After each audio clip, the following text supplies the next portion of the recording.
Hello, you are tuning into Uneducated Guess with Josiah. I'm your host, Josiah. I'm a senior in high school that has to do a project for a college class, but I didn't feel like looking anything up, so here I am.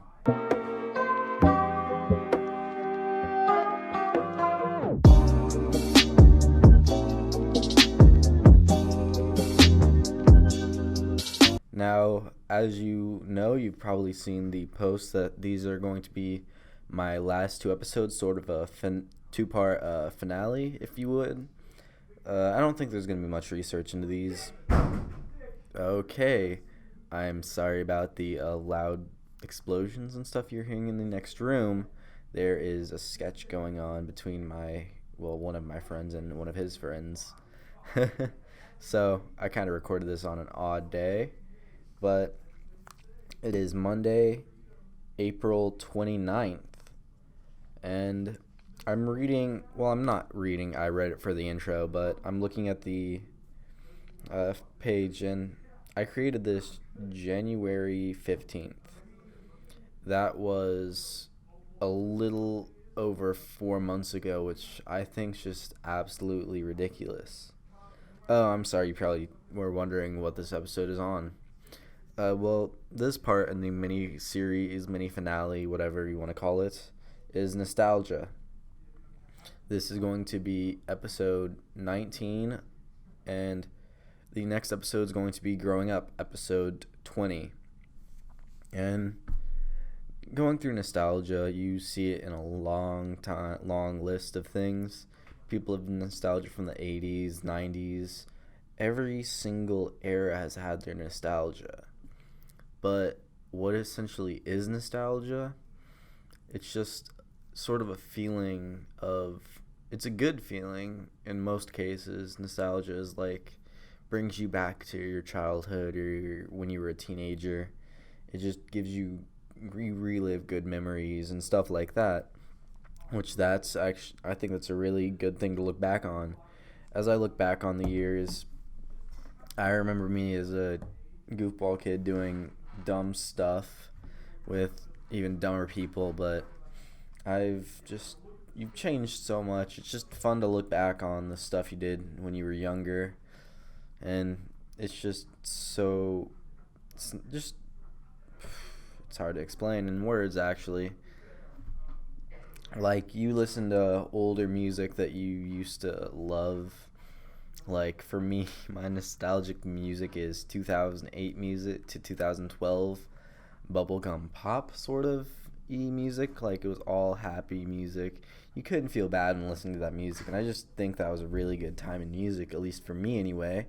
But that's how a lot of people feel about the 90s and 80s, because that's when they grew up, and that's just what people enjoy around me.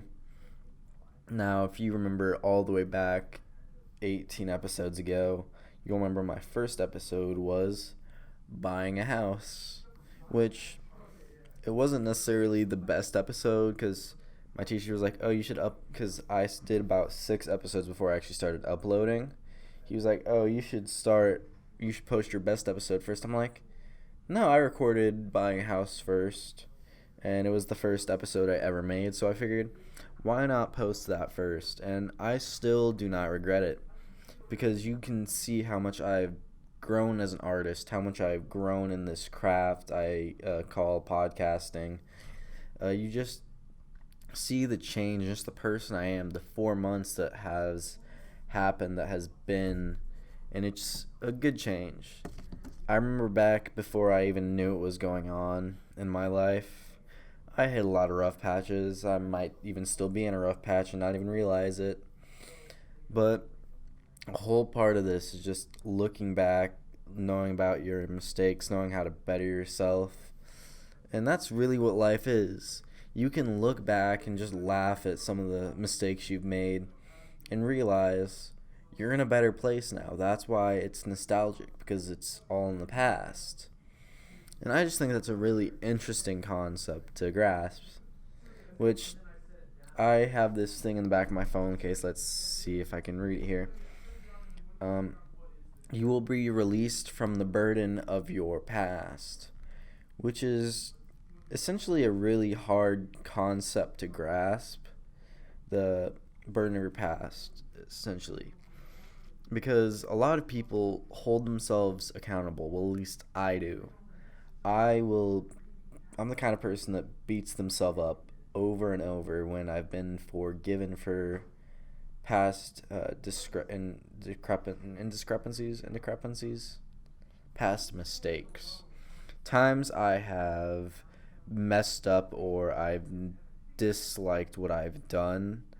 Even if I've been forgiven, I will hold myself accountable.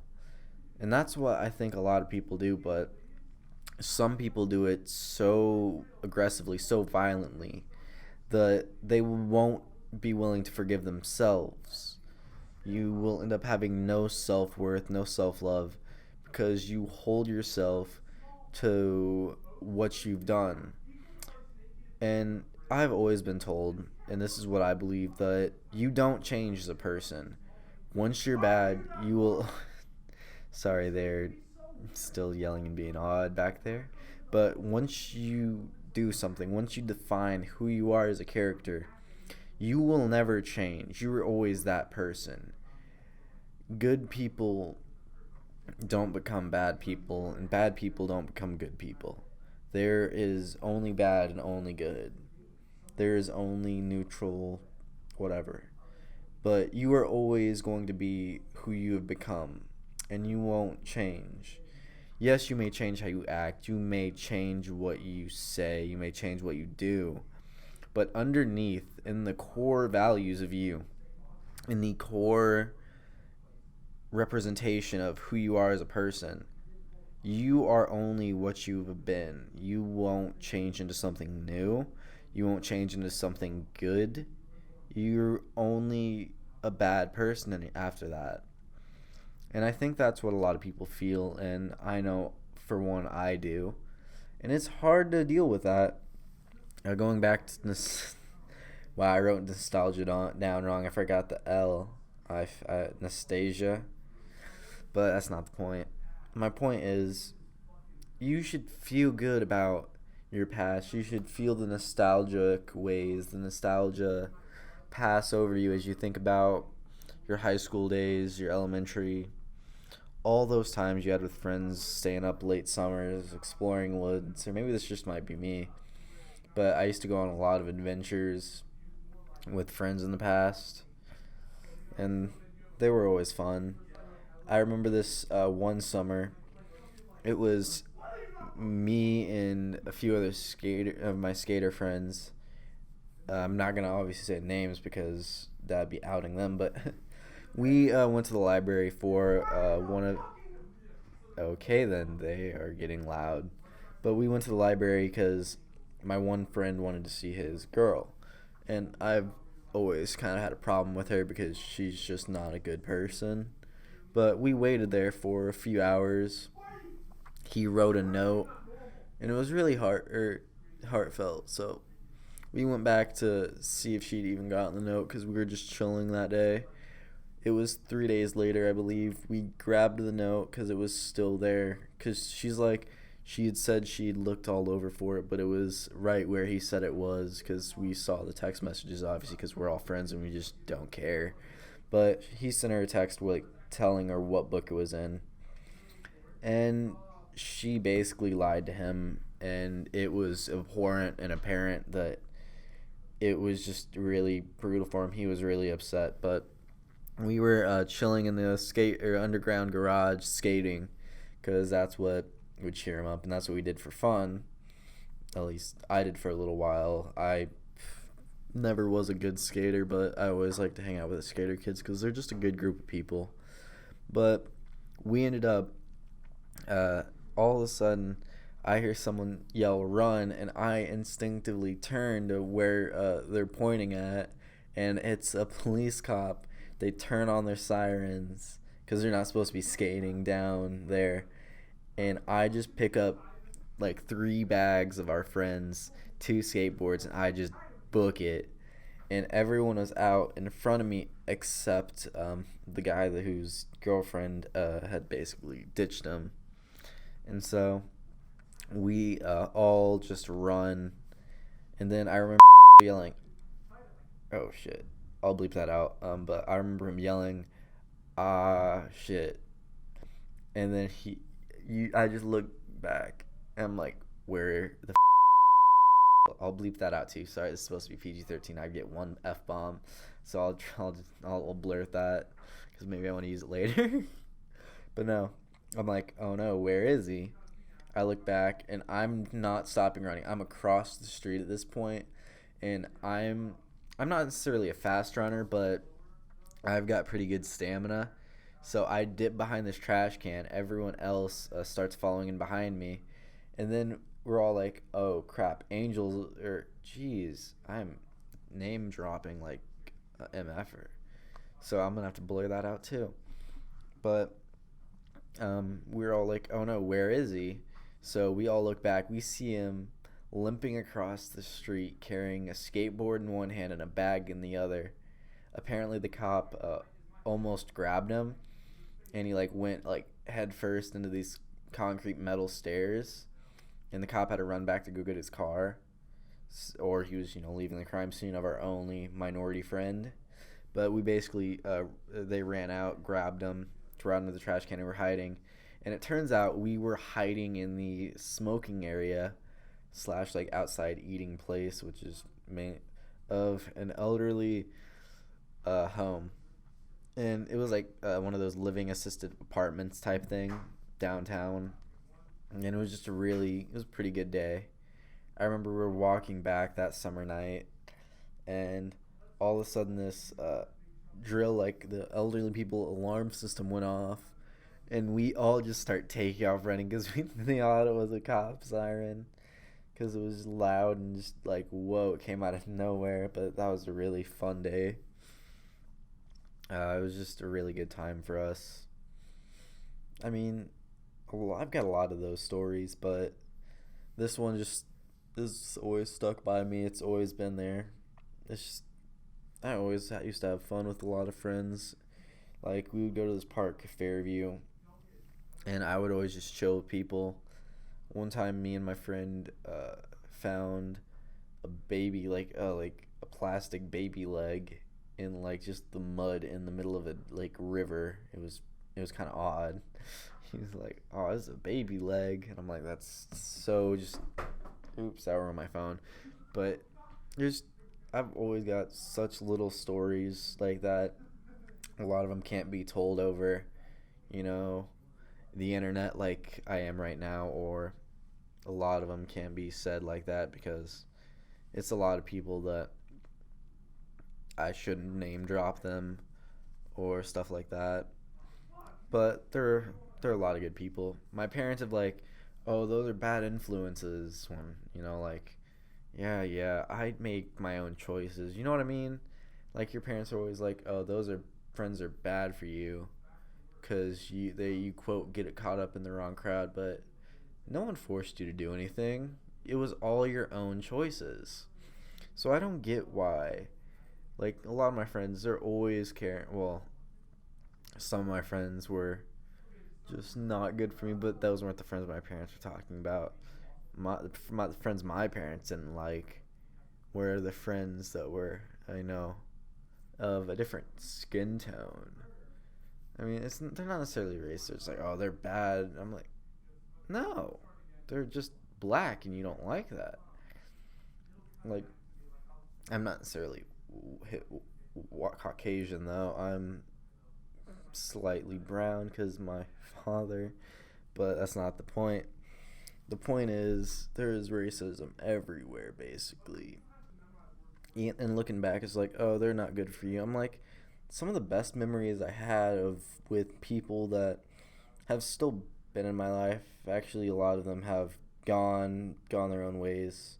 A lot of them have just grown up, have left, and it's kind of a hurtful thing to think about that, because like just a lot of people have left your life in the past.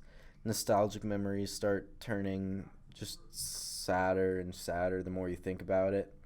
And the harder it is to look back on a nostalgic moment when that person isn't in your life anymore. Like, I've got a few memories that I thought were some of the best memories I've ever had. And both people that were in them are now just out of my life, and it hurts. I'm not gonna lie. When I think back, it was happy times. It was just a really good time in my life when I thought I had everything together and everything was going as planned. And those people aren't in my life anymore. I mean, I'm not going to say I'm glad they're gone because I'm definitely not. They have a place in my heart to this day. And it's just a hard thing to think about when people have left so much in this nostalgic era of you, of your youth, of everything you've ever known. But it'll be fine because eventually you're going to come to the age where you understand why they left. Everything supposedly happens for a reason, right? Well, I'm not sure what the reason is, but I'm sure I'll be fine in the end because of it. It just kind of hurts to know that they all left you. I mean, they didn't, it wasn't their fault. I had this one person in my life who I was essentially in love with. They left. They moved, and once they moved, I tried keeping in contact with them. I really, really tried. Um, they they got someone else. They essentially forgot about me. And a lot of you who know me in real life will know who I am talking about. You'll understand all of it, but for those that don't, it's a long, long, complicated story of me bettering myself and a lot of the problems I've went through. But that's all a part of the nostalgic era. Those good, sweet, bittersweet memories that they're nostalgic because they're good memories, but you'll never have them again. And I honestly think that's what it is. Like, people think music's nostalgic, but you know why it's nostalgic? It brings you back to a time that was a time before you had responsibilities, or maybe you did have responsibilities. It was just a good time in your life. But nostalgia is always bittersweet because you'll never have that time in your life again. And it's just a really hard thing to go through when you realize that the nostalgic part of it, the bittersweet rivalry of your emotions and the memories fighting through. Like, I think the thing that showed it best was Inside Out. I know this sounds ridiculous, but that's a wonderful movie. And it really goes into the depth on the exploration and, in a sense, of movies, which I'm not sure if I talked about that on here, but that's just a really good movie to get into about emotions. And it's also a really good movie because it's so versatile. Like, my teacher, he interpreted the movie as the girl Riley going through puberty and growing up, and that made him cry because he has daughters that are around that age, and it was, geez, what are they doing back there? But he has a daughter around that age, and I just thought that was really sweet. But I depict it up as depression. When you are depressed, you've got no emotion, so that's why it sort of, when Riley moved, she went through a depressive episode because her emotional structure, the very being of herself, was destroyed.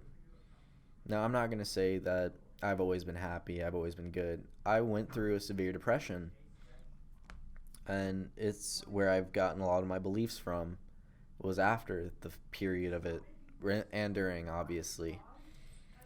But I understand, she had all these new islands, all these changed personalities, and that's how I feel in my day-to-day life.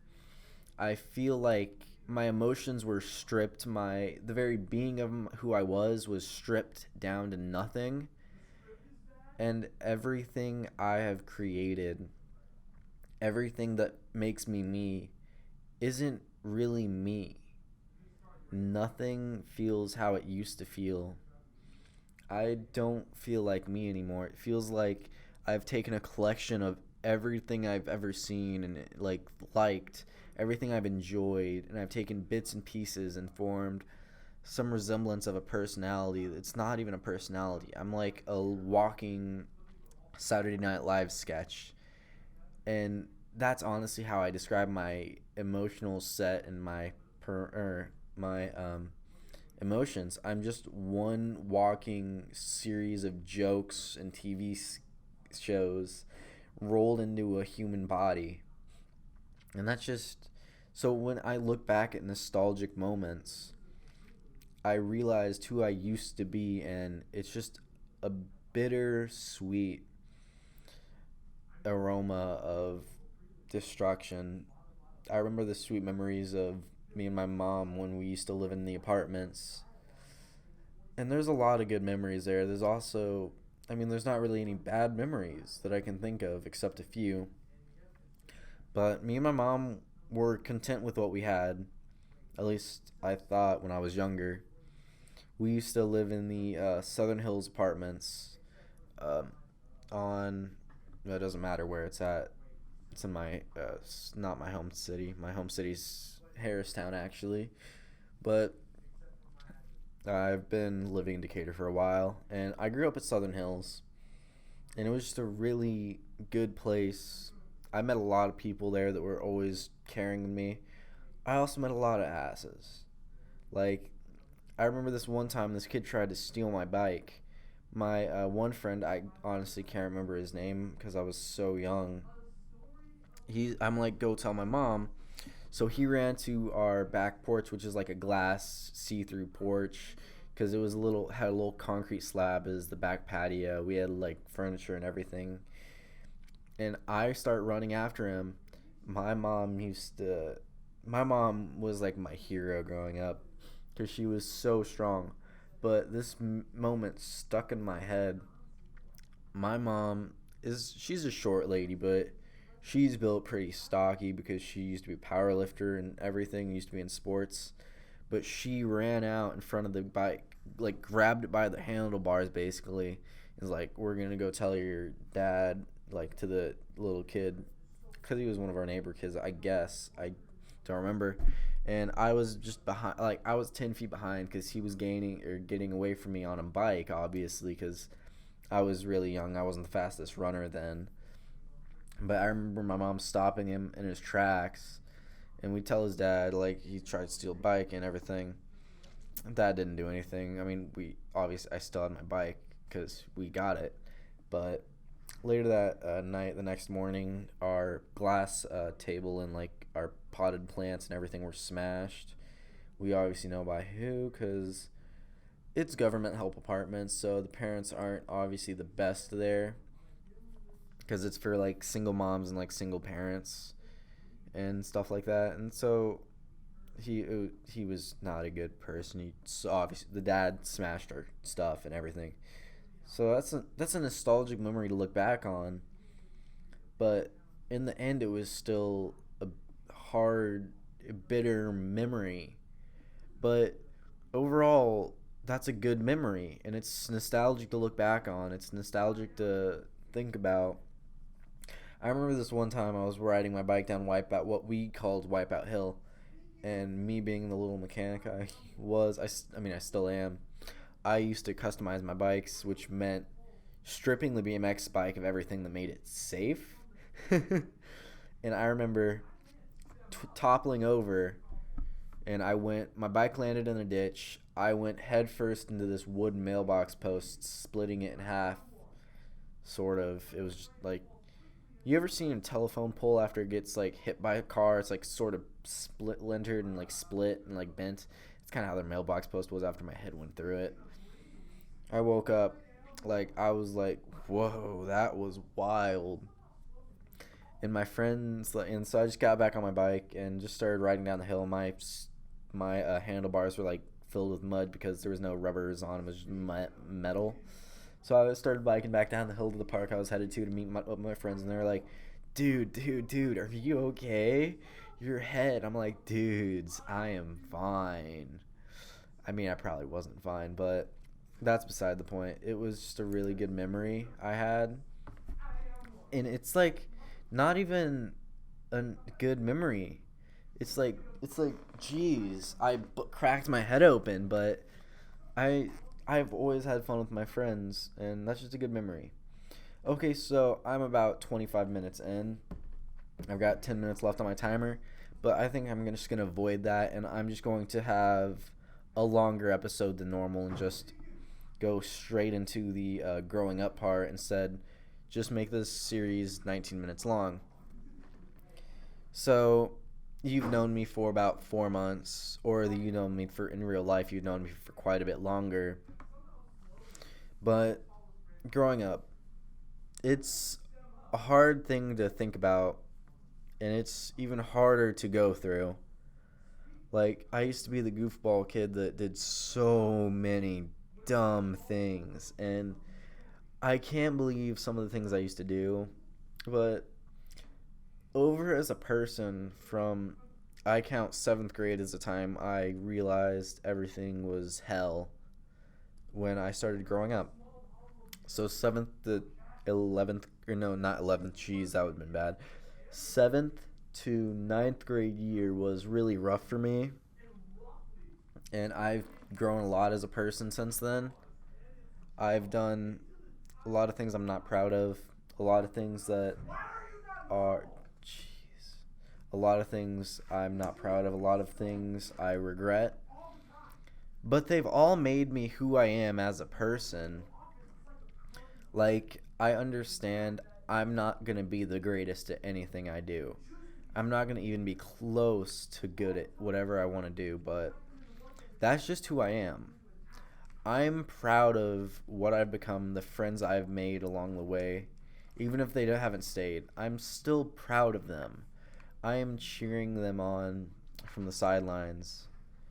There's so many people I want in my life that just aren't going to be there. And it's really hard to say that, because there's people I thought would be in my life for the rest of it, for a long, long time. And I slowly started to realize after a while that no one was going to be there for me. It was just myself and me. And I had to essentially grow up.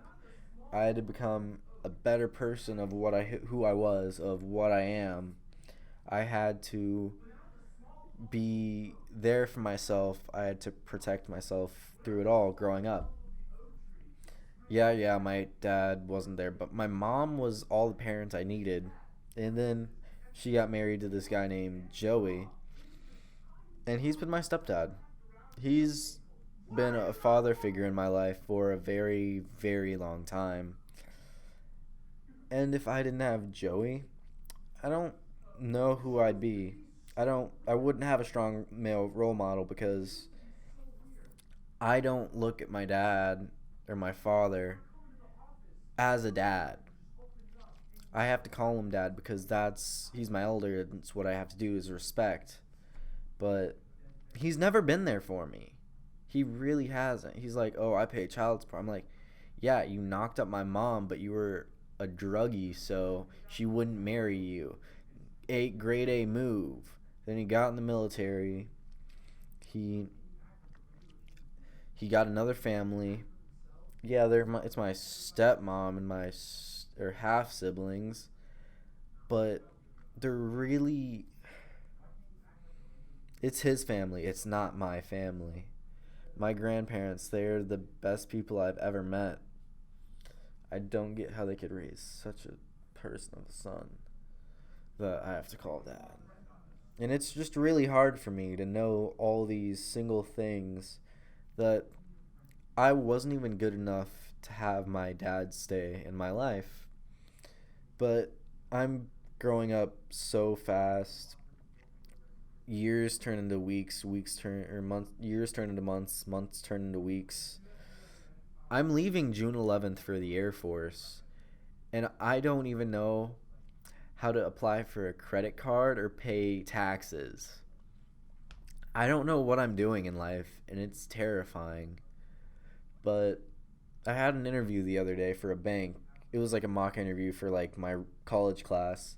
He said I would have gotten the job if I wasn't leaving for the military, obviously. And I thought that was really sweet because, well, not like sweet as it's sweet. I'm like, that was just really awesome that he said that, because that made me feel like even if I wasn't in the military, I would still have an opportunity, just being who I am, to get a job, and it wouldn't all be bad.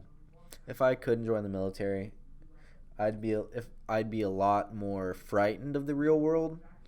I'd be a lot more scared, I just wouldn't feel like I could do it if I wasn't in the military, simply for the reason I wouldn't have the financial security.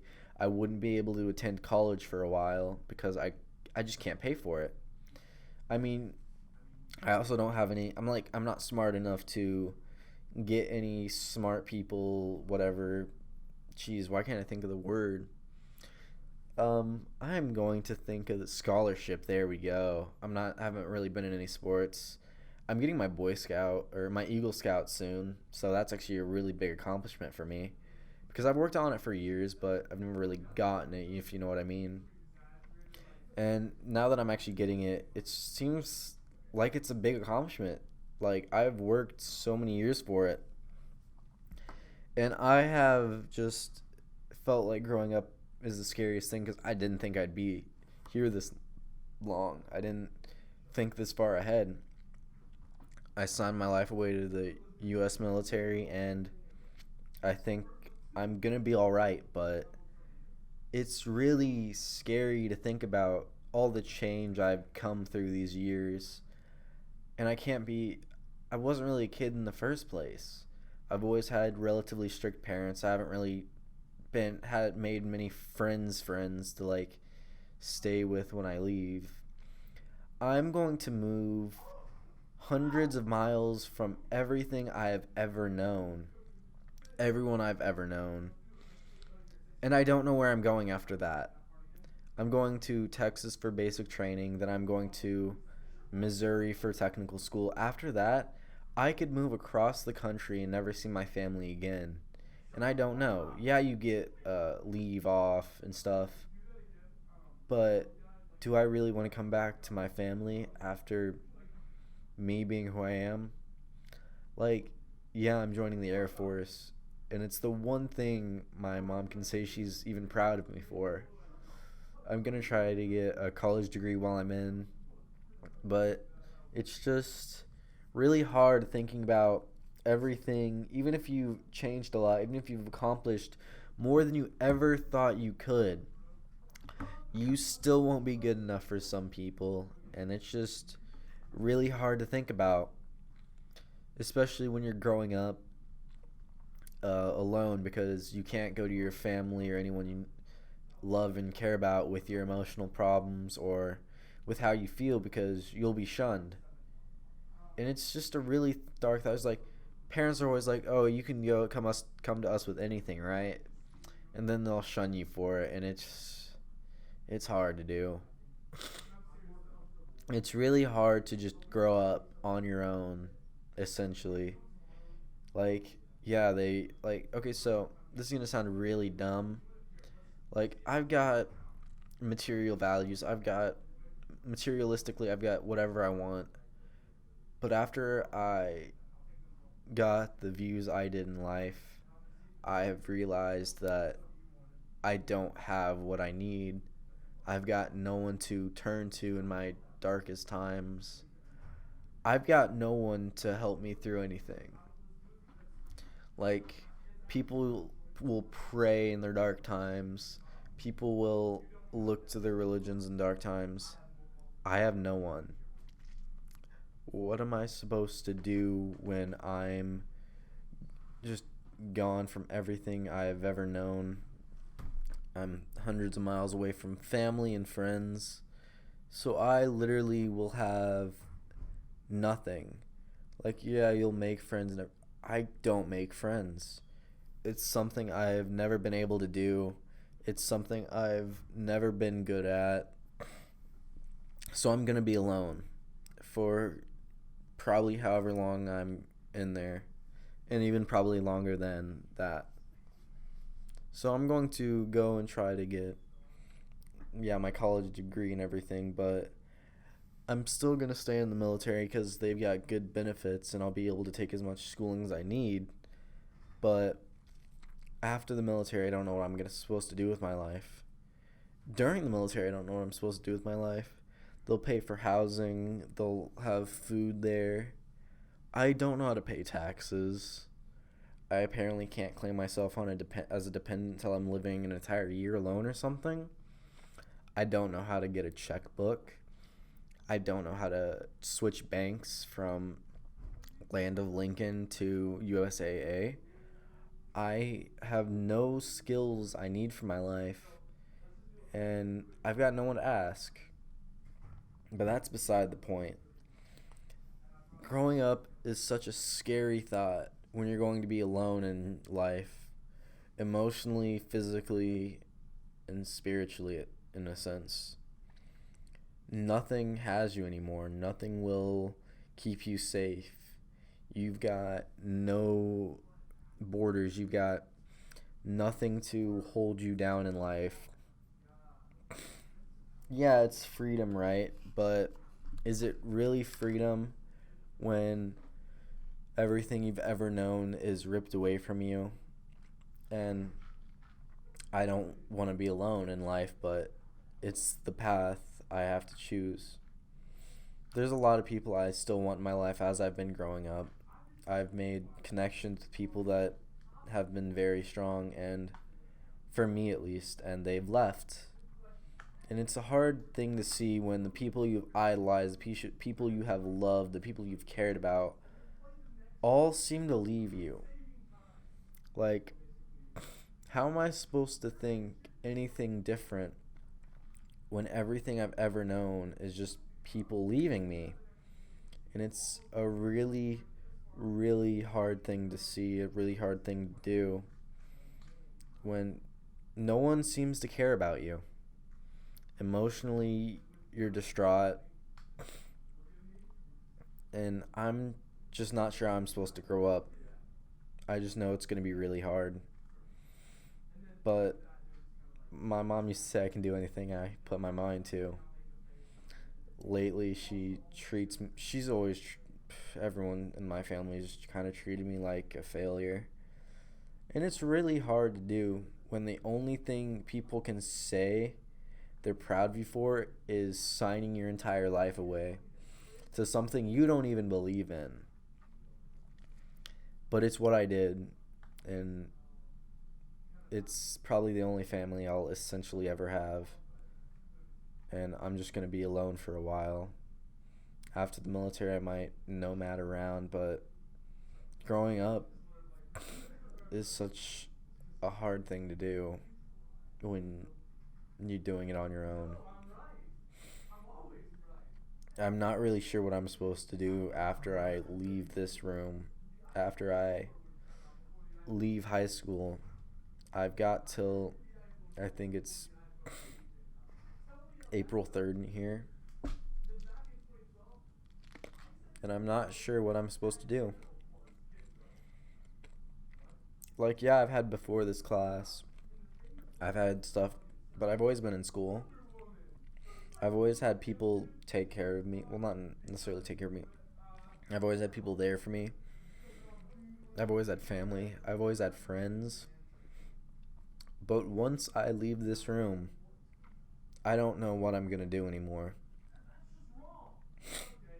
I'm not sure how I'm supposed to do anything in life when I have nothing. I have no idea what I'm going to do ever. And it's really hard for me to realize this fact that no one's going to be there to hold my hand through life. I'm supposed to let my past go, right? Maybe this is what that's supposed to mean. Maybe this is what I'm meant to do, but I'll never know.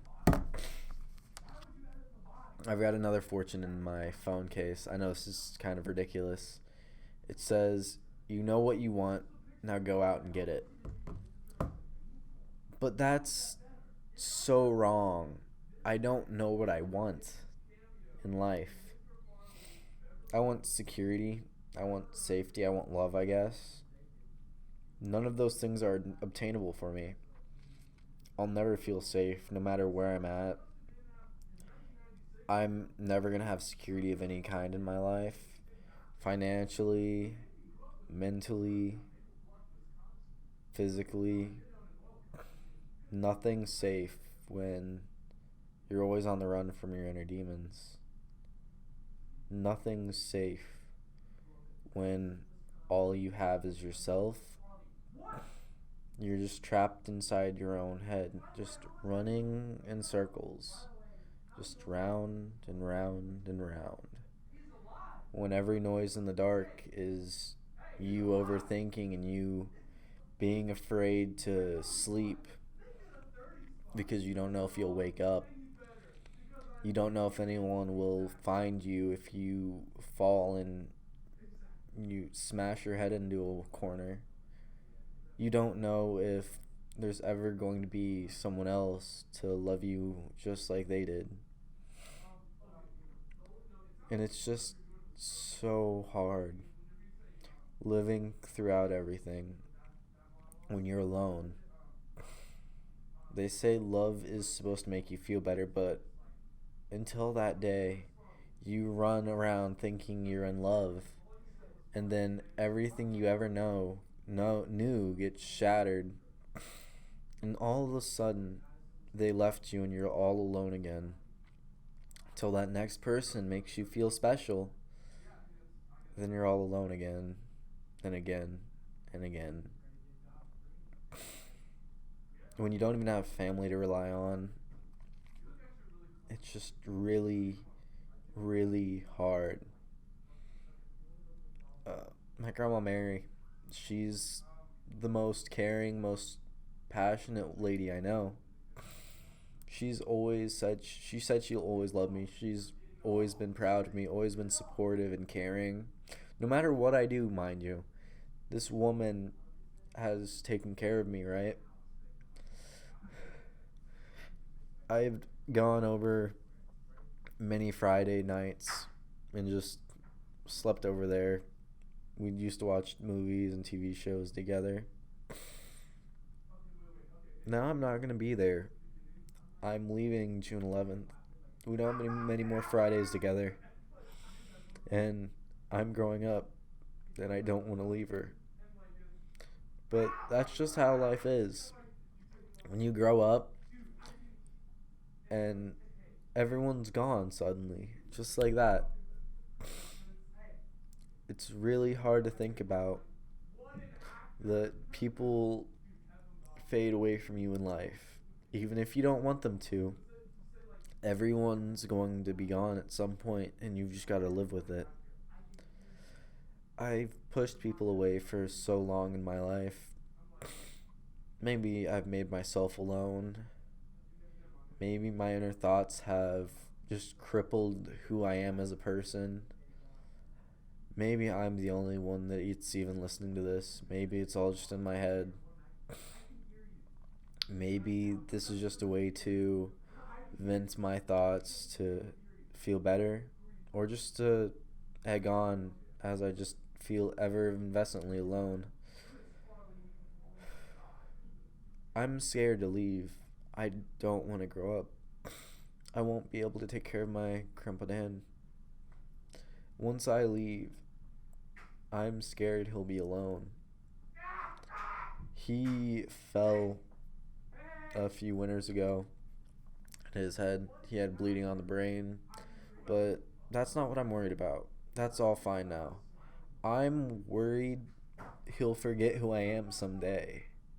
They say the memories you have best are what stay during Alzheimer's, but I watched his mom go through it, and it was so heart-wrenching, so painful to watch her question everything, to question who he was every single visit we would come in, and he's gonna forget me.